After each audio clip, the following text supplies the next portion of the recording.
அனைவருக்கும் வணக்கம். நான் உங்கள் அஸ்ட்ராசியா. இன்றைய தினம் திருமண பொருத்தத்துல நட்சத்திர பொருத்தங்கள் அப்படின்னு சொல்லி தான் நம்ம இன்னைக்கு பார்க்க போறோம். அப்படி நட்சத்திர பொருத்தம் நம்ம பார்க்கும்போது நம்ம நட்சத்திரத்துக்கு எத்தனாவது நட்சத்திரத்தை நம்ம இணைக்கும் போது வாழ்க்கை நல்லா இருக்கும் அப்படின்னு சொல்லி தான் பார்க்க போறோம். நம்ம நட்சத்திரத்துக்கு 2, 4, 6, 8, 9 எண்ணும் போது இந்த வரிசைகள்ல வர நட்சத்திரங்களை நம்ம இணைக்கலாம்.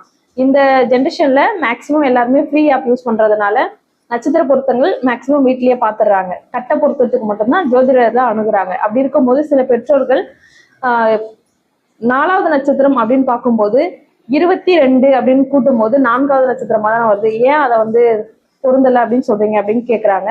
22வது நட்சத்திரமா வைநாசிக நட்சத்திரம் வருது. அதனால 22வது நட்சத்திரம் 7வது நட்சத்திரம் வதைதாரை, இந்த 2 நட்சத்திரங்களையும் நம்ம முக்கியமா சேர்க்கக்கூடாது. மற்ற எந்த நட்சத்திரங்கள் வந்தாலும் அது பொருத்தம் இருக்கா இல்லையா அப்படின்னு சொல்லி பார்த்தானுங்களா. ஆனா பொருத்தம் 22வது நட்சத்திரமும் 7வது நட்சத்திரம் மட்டும் எந்த வகையிலும் பொருத்தத்தை சேர்க்கவே கூடாது. அது எண்ணும் போது 4வதா வந்தாலும் அது சேர்க்கும் போது பெரும்பாலும் வைநாசிக நட்சத்திரத்தை மனம் முடிச்சவங்க சந்தோஷமா வாழ்ந்ததா எனக்கு தெரிஞ்சு இல்லை. அதனால அதை மட்டும் கொஞ்சம் பார்த்துக்கோங்க.